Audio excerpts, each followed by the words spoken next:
মাত্র 14,999 টাকায় এই ফোনটাতে থাকছে 18GB র্যাম এবং 128GB ইন্টারনাল স্টোরেজ। 6.67 ইঞ্চির এই ডিসপ্লেটাই পাচ্ছেন 120 হার্জের হায়ার রিফ্রেশ রেট। তার পাশাপাশি এর ব্যাক সাইডে একটা 50 মেগাপিক্সেলের ক্যামেরা থাকছে। আর এই ফোনটার মধ্যে 6300 mAh একটা বিশাল ব্যাটারি ইউজ করা হয়েছে, যেই ব্যাটারি দিয়ে আপনি অনায়াসে 2 দিন ব্যাটারি ব্যাকআপ পেয়ে যাবেন। তার মানে বুঝতেই পারতেছেন অ্যারাউন্ড 15,000 টাকা বাজারে খুবই স্পেশাল কিছু এই ফোনটা অফার করছে। কথা বলছিলাম Realme C71 নিয়ে। এই ফোনটাকে আমি গত বেশ কিছুদিন ধরে ইউজ করতেছি, আমি আমার ইউজার এক্সপিরিয়েন্স আপনাদের সাথে শেয়ার করব। আর যারা এখন অ্যারাউন্ড 15,000 টাকা বাজারে একটা অফিসিয়াল ফোন কিনতে যাচ্ছেন তাদেরকে বলবো যে এই ভিডিওটা একটু কষ্ট করে সম্পূর্ণ দেখার জন্য, কারণ এই ফোনটা আমার কাছে অনেক বেশি স্পেশাল লাগছে। আপনি জাস্ট এটা ডিজাইনটা একবার দেখেন, দেখে কি কোনো অবস্থাতেই মনে হয় যে এটার প্রাইস এত কম? এর ব্যাক সাইডে তাকালে দেখতে পারবেন যে একটা ফেদার ইফেক্ট ইউজ করা হয়েছে। এটা যখন কোনো লাইটের রিফ্লেকশন পড়ে তখন মনে হয় যে এটা পাকার মতো কোনো কিছু একটা আছে এটার মধ্যে, দেখতে খুবই সুন্দর লাগে। এই ফোনটা সম্পূর্ণ প্লাস্টিক বিল্ডের একটা ফোন, কিন্তু হাতে নিতে মোটামুটি ভালোই প্রিমিয়াম লাগে, কোনো অবস্থাতেই চিপ ফিল হয় না। এর বটম সাইডে তাকালে প্রথমেই দেখতে পাবেন 3.5mm অডিও জ্যাক ইউজ করা হয়েছে, যেটা বর্তমান সময়ের ফোনে পাওয়া যায় না। তারপর আসে হচ্ছে এর মেইন মাইক্রোফোন এবং টাইপ সি পোর্ট থাকছে। আর এর সাথে একটা মেইন স্পিকার থাকছে। এটার মধ্যে একটা মনো স্পিকার ইউজ করা হয়েছে, মানে সিঙ্গেল স্পিকার। এটাতে যদি স্টেরিও স্পিকার ইউজ করা যেত তাহলে আমার কাছে মনে হয় যে সাউন্ড এক্সপিরিয়েন্সটা আরেকটু বেটার হতো। সাউন্ড নিয়ে একটু পরে আমরা কথা বলবো। তারপর যদি আপনি এটা রাইট সাইডে দেখান তাহলে জায়গায় পাওয়ার বাটন এবং ভলিউম বাটন পাচ্ছেন। আর পাওয়ার বাটনের মধ্যেই কিন্তু ফিঙ্গারপ্রিন্ট সেন্সরটা রয়েছে এবং এটা খুবই ফাস্ট এবং একুরেটলি কাজ করতেছিল, কোনো অবস্থাতে আমি মিস করতে দেখি নাই। তারপর যদি আপনি টপ সাইডে আসেন তাহলে এই জায়গায় কিছুই থাকছে না, একদমই প্লেন। এই জায়গায় যদি একটা নয়েজ ক্যান্সেলেশন মাইক ইউজ করা যেত তাহলে আরেকটু ভালো হতো। এই বাজারের ফোন থেকে আসলে সেটা আশাও করা যায় না। আর লেফট সাইডের দিকে থাকছে সিম ট্রে, যেখানে আপনি 2টা সিম এবং একটা এসডি কার্ড ইউজ করতে পারবেন। এই ধরনের বাজেট ফোনগুলোর ক্ষেত্রে একটা এক্সটার্নাল এসডি কার্ড ইউজ করা কিন্তু অনেক বেশি ইম্পর্টেন্ট, কারণ দেখা যাচ্ছে যে ফোনের স্টোরেজ আপনি যত বেশি খালি রাখবেন এই ফোনের পারফরমেন্স তত বেশি সময় ধরে মানে টিকে থাকবে। যেমন এই ফোনটাকে ধরেন আপনি 2 বছর ধরে ব্যবহার করতে চান, তো 2 বছরে দেখা যায় যে অনেক ডেটা কিন্তু ফোনে জমে যায়, প্রচুর ভিডিও ছবি জমে যায়। যখন আপনার ফোনের স্টোরেজ 80%-এর মতো ফুল হয়ে যাবে তখন কিন্তু ফোনটা আস্তে আস্তে স্লো হয়ে যায়। তো সেক্ষেত্রে এই ধরনের বাজেট ফোনগুলোর ক্ষেত্রে একটা এক্সটার্নাল এসডি কার্ড ইউজ করা কিন্তু খুবই ইম্পর্টেন্ট। শুরুতে আপনাদেরকে যেটা বলছিলাম যে এটার মধ্যে 6300 mAh এর একটা ব্যাটারি ইউজ করা আছে। আর এই বিশাল ব্যাটারিটাকে চার্জ করার জন্য এর বক্সের মধ্যে কিন্তু 45 ওয়াটের একটা চার্জার দেওয়া হয়েছে। এই বাজেটের ফোনগুলো থেকে আমরা 45 ওয়াটের চার্জার কখনোই দেখি না, দেখা যায় যে নর্মালি আর 18 ওয়াট কিংবা 33 ওয়াট এই ধরনের চার্জারগুলো দেওয়া হয়, কিন্তু এই ছোট চার্জারগুলো দিয়ে এই 6300 mAh ব্যাটারিটাকে চার্জ করতে অনেক সময় লেগে যেত। কিন্তু এর বক্সে থাকা 45 ওয়াটের যে চার্জারটা রয়েছে সেটা দিয়ে খুবই ফাস্ট কিন্তু এই ফোনটাকে চার্জ করে ফেলা যায়। নাও কথা বলা যাক এটার ডিসপ্লে নিয়ে। এই জায়গায় 6.67 ইঞ্চির একটা IPS LCD প্যানেল ইউজ করা হয়েছে এবং এটা একটা HD ডিসপ্লে। এই জায়গায় কোনো অবস্থাতেই ফুল HD আমরা আশা করতে পারি না, এই বাজারের ফোনগুলো থেকে আমরা HD ডিসপ্লে পাই। কিন্তু এটার HD ডিসপ্লে নিয়ে আমি কমপ্লেন করবো না, কিন্তু কমপ্লেন করবো সেটা হচ্ছে এটার ইউটিউব প্লেব্যাক নিয়ে। ইউটিউবে যখন আপনি ভিডিও দেখতে যাবেন তখন আপনি দেখবেন যে ম্যাক্সিমাম ক্ষেত্রে আপনি 720 পর্যন্ত সর্বোচ্চ সিলেক্ট করতে পারতেছেন।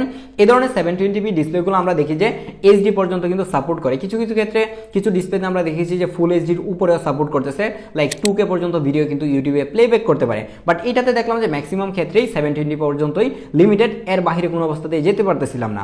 এই ডিসপ্লের কালার শার্পনেস আমার কাছে ভালোই লেগেছে, কিন্তু এটা 720p ডিসপ্লে হওয়ার কারণে দেখা যায় যে একটু কাছ থেকে দেখলে শার্পনেসের ঘাটতি দেখা যায়, কিংবা মনে হয় যে আরেকটু বেশি শার্প হলে দেখতে একটু বেশি ভালো লাগতো। কিন্তু এই ডিসপ্লেটাতে যেহেতু 120 হার্জের হায়ার রিফ্রেশ রেট ইউজ করা হচ্ছে, যার কারণে এই ফোনটা ইউজ করতে গেলে খুবই স্মুথ ফিল হয় এবং এর টাচ রেসপন্সও খুবই ভালো ছিল। কিন্তু এই ফোনের চারপাশে চেইন বেজেলটা যদি দেখেন তাহলে মনে হয় যে একটু বেশি মোটা, স্পেশালি নিচের দিকে চেইনটা একটু বেশি মোটা মনে হচ্ছে। এটা যদি আরেকটু ন্যারো করা যেত কিংবা সিমেট্রিক্যাল একটা বেজেল দেওয়া হতো তাহলে আমার কাছে মনে হয় যে দেখতে আরেকটু বেশি প্রিমিয়াম লাগতো এবং সামনে থেকে দেখে ভিউইং এক্সপিরিয়েন্সটা আরেকটু বেটার হতো। নরমালি দেখা যায় যে এই ধরনের IPS ডিসপ্লেগুলোতে কালার খুব একটা ভালো হয়ে থাকে না কিংবা সাইড থেকে নেগেটিভিটি দেখা পাওয়া যায়, কিন্তু এটাতে আমি এই ধরনের কোনো প্রবলেম ফেস করিনি। এই ফোনটাতে IP64 এর ওয়াটার এন্ড ডাস্ট রেজিস্ট্যান্ট রয়েছে, যার কারণে এই বর্ষাকালে যদি আপনি ফোন নিয়ে বাইরে যান, বৃষ্টির হালকা ছিটাপাটা পড়ে কিংবা ফোন যদি ভুলে হাত থেকে কাদার মধ্যে পড়েও যায়, 2-1 পড়লে আশা করি যে এই ফোনটা খুব বেশি একটা প্রবলেম হবে না। কিন্তু এই ফোন নিয়ে কেউ সুইমিং করতে যায় না কিংবা ইচ্ছা করে পানিতে ভিজেতে যায় না, তাহলে হয়তো নষ্ট হয়ে যেতে পারে, কিন্তু ছোটখাটো পানি ছিটাপাটা এটা কিছুই করতে পারবেন না।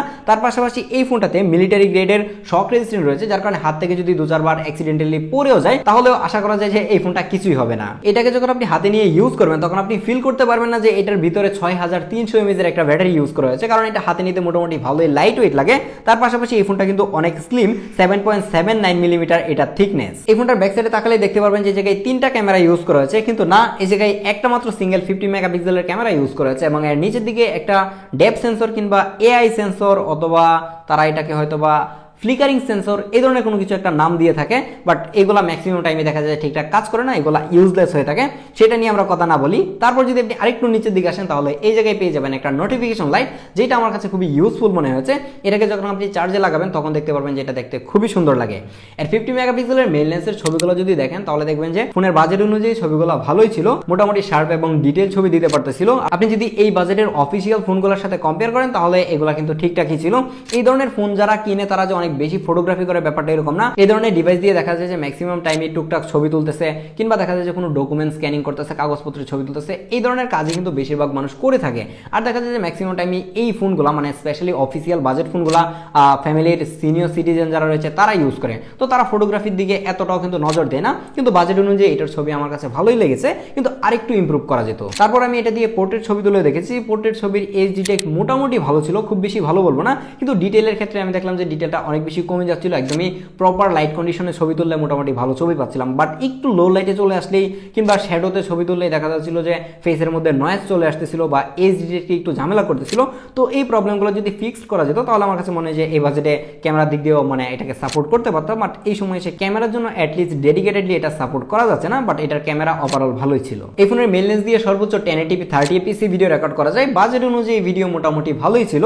ভিডিওটা একটু কেমন জানি সেই কি মনে হচ্ছিল, এটা যদি আর একটু স্টেবল ভিডিও করা যেত তাহলে মোটামুটি ইউজফুল ছিল। বাট আপনি চাইলে টুকটাক কাজ চালিয়ে নেওয়ার মতো ভিডিও কিন্তু এটা দিয়ে আপনি করতে পারবেন। আর এর ফ্রন্ট সাইডে আসলে একটা 5 মেগাপিক্সেলের ক্যামেরা দেখতে পাবেন। এই সময়ে এসে আসলে 5 মেগাপিক্সেল ক্যামেরা কোনো অবস্থাতেই মানা যাচ্ছে না। এই বাজেটের ফোনগুলো থেকে দেখা যায় যে অফিসিয়াল মার্কেটেও আমরা 8 মেগাপিক্সেলের ক্যামেরা পেয়ে থাকি। তো রিয়েলমিকে বলবো যে এই জায়গায় অবশ্যই একটা 8 মেগাপিক্সেলের ক্যামেরা ইউজ করার জন্য। এটাতে যে 5 মেগাপিক্সেলের ক্যামেরাটা ইউজ করা হয়েছে এটা দিয়ে মোটামুটি অ্যাভারেজ লেভেলের ছবি তোলা যাচ্ছিল, কিন্তু এই বাজেটের ফোনগুলো যারা কিনে থাকে তারা এটা দিয়ে খুব বেশি একটা সেলফি তুলবে না আমার কাছে মনে হয়।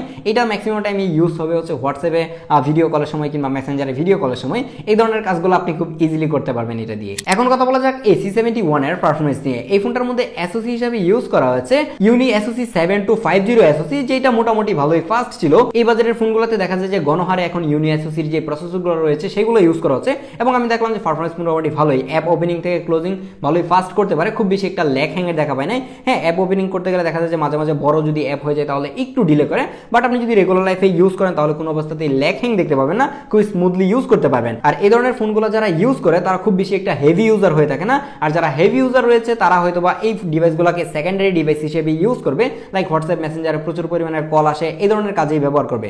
আর আপনি যদি প্রাইমারি ডিভাইস হিসেবে এটাকে ইউজ করতে চান তাহলেও খুবই ইজিলি ইউজ করতে পারবেন, কিন্তু যদি বেস্ট পারফরমেন্স পেতে চান তাহলে বলবো যে আপনি ফেসবুক লাইট, ইনস্টাগ্রাম লাইট কিংবা হোয়াটসঅ্যাপ লাইট, হোয়াটসঅ্যাপ তো লাইট হয় না, মানে মেসেঞ্জার লাইট, এই ধরনের যে লাইট অ্যাপগুলো রয়েছে সেগুলো আপনি ইউজ করার জন্য তাহলে আপনি বেস্ট রেজাল্ট পাবেন। আর যদি লং টাইম ধরে ইউজ করেন তাহলে কি করতে হবে সেটা ভিডিও শুরুতেই বলে দিছি, যে একটা এক্সটার্নাল এসডি কার্ড ইউজ করবেন, তাহলে আপনি লং টাইম ধরে ভালো একটা সাপোর্ট পাবেন। Realme C71 এই ফোনটা আউট অফ দ্য বক্স আমরা Android 15 পেয়েছি, কিন্তু এটার মধ্যে কত বছর সফটওয়্যার আপডেট আসবে সেটা ক্লিয়ারলি বলা যাচ্ছে না। তার উপরে হচ্ছে Realme UI থাকছে। Realme UI আপনারা সবাই জানেন যে খুবই লাইট ওয়েট এবং মোটামুটি ভালো ইউজার ফ্রেন্ডলি, কিন্তু Realme UI সবচেয়ে বিরক্তিকর বিষয় হচ্ছে যে এত বেশি ব্লোটওয়্যার থাকে যেটাতে মোটামুটি সবাই বিরক্ত হয়। এই ধরনের বাজেট ফোনগুলোর ক্ষেত্রে আমার কাছে মনে হয় যে এই ব্লোটওয়্যারগুলো আরেকটু লিমিটেড করে দেওয়া দরকার, যদিও কিনা প্রত্যেকটা ব্লোটওয়্যার মোটামুটি আনইনস্টল করা যায়, আপনি চাইলে এগুলোকে আনইনস্টল করে রাখতে পারবেন অথবা ডিসেবল করে রাখতে পারবেন, কিন্তু ফোনটা ওপেন করার পরে দেখা যায় যে এত বেশি ব্লোটওয়্যার এবং অ্যাড আসে যেটার কারণে একটু বিরক্ত লাগে। রিয়েলমিকে বলবো যে একটু ব্লোটওয়্যারগুলো যদি কমিয়ে দেওয়া যায় তাহলে এই ফোনটা আরেকটু বেশি লাইট ওয়েট হবে এবং মানুষজন আরেকটু বেটার পারফরমেন্স পাবে। এই ব্যাপারটা আশা করি রিয়েলমির মানে মাথায় আনা দরকার। আমার হাতে যে ভেরিয়েন্টটা রয়েছে এটার মধ্যে 4GB র্যাম ইউজ করা হয়েছে। এই ফোনটারই আরেকটা 6GB র্যাম ভেরিয়েন্ট পাওয়া যায়, যেটা আবার 15,999 টাকা, তার মানে 16,000 টাকা, আরেকটা হচ্ছে 15,000 টাকা। তো আপনি যদি এই ফোনটা কিনতে চান তাহলে আমি অবশ্যই বলবো যে 1,000 টাকা অ্যাড করে 6GB যে ভেরিয়েন্টটা রয়েছে সেটা নেওয়ার জন্য। ভিডিও শুরুতে আপনাদেরকে যেটা বলছিলাম যে এই ফোনটার মধ্যে 18GB র্যাম ইউজ করা হয়েছে, ব্যাপারটা একদমই এরকম না। এই ফোনটা দুইটা ভেরিয়েন্টে মার্কেটে আসছে, একটা হচ্ছে 4GB আর একটা হচ্ছে 6GB র্যাম। তো আপনি যদি 4GB র্যাম ভেরিয়েন্টটা কিনতে চান তাহলে 14,999 টাকা এবং 6GB র্যাম ভেরিয়েন্টটা 15,999 টাকা, তার মানে 1,000 টাকা ডিফারেন্স। আপনি যদি এই ফোনটা কিনতে চান তাহলে আমি অবশ্যই বলবো যে আপনি 6GB র্যাম ভেরিয়েন্টটাই কিনেন। এবার আসি 18GB যে কাহিনীটা সেটাই। এই ফোনটার মধ্যে ভার্চুয়াল র্যাম ইউজ করা হয়েছে এবং ভার্চুয়াল র্যাম তারা কিন্তু 12GB পর্যন্ত সাপোর্ট দিচ্ছে। তার মানে হচ্ছে আপনি যদি 6GB র্যাম ভেরিয়েন্ট কিনেন আপনি চাইলে কিন্তু এক্সপান্ড করতে পারবেন 12GB পর্যন্ত, টোটাল কিন্তু 18GB র্যাম হয়ে গেছে। তো এই ব্যাপারটার জন্য আমি জানি যে গালি গাইতে পারি, জাস্ট এটা বলতে পারেন যে ছোটখাটো একটা ক্লিক বেট ছিল, কিন্তু আপনি এটার মধ্যে ভার্চুয়ালি 18GB র্যাম ইউজ করতে পারবেন। কিন্তু ভার্চুয়াল র্যামটা যে একদম 18GB যে আপনার মানে একদম ফিজিক্যাল 18GB র্যামের মতো কাজ করবে ব্যাপারটা এরকম না। আপনার ফোনের মধ্যে যে ইন্টারনাল স্টোরেজ আছে সেই স্টোরেজটাকে ইউজ করে র্যামের মতো করে ইউজ করবে। এই ফোনটার মধ্যে আমি 4-5টা অ্যাপ ইজিলি ইউজ করতে পারতেছিলাম মাল্টিটাস্কিং করতে গেলে খুব একটা প্রবলেম করতেছিল না, কিন্তু অনেক বেশি অ্যাপ যদি হয়ে যায় তাহলে দেখা যায় যে লাস্ট অ্যাপগুলোকে কিল করে দিচ্ছিল। এই ধরনের টুকটাক ইস্যু খুঁজে পেয়েছি, কিন্তু 6GB ভেরিয়েন্ট যদি আপনি কিনেন তাহলে খুব স্মুথলি ইউজ করতে পারবেন। তো এখন ফাইনালি কথা হচ্ছে যে আপনি এই ফোনটা কিনবেন কিনা। আমার কাছে মনে হচ্ছে যে অফিসিয়াল প্রাইস অনুযায়ী এটা ঠিকঠাকই রয়েছে। আপনি যদি 16,000 টাকা দিয়ে এর 6GB যে ভেরিয়েন্টটা রয়েছে সেইটা নেন তাহলে অফিসিয়াল হিসেবে এটাকে সাজেস্ট করা যায়, বাট আনঅফিসিয়ালের কথা যদি মাথায় আসে তাহলে আবার অন্য হিসাব। সেটা নিয়ে আপনাদের সাথে কথা হবে অন্য কোনো ভিডিওতে। সেই পর্যন্ত ভালো থাকবেন, সুস্থ থাকবেন, আল্লাহ হাফেজ।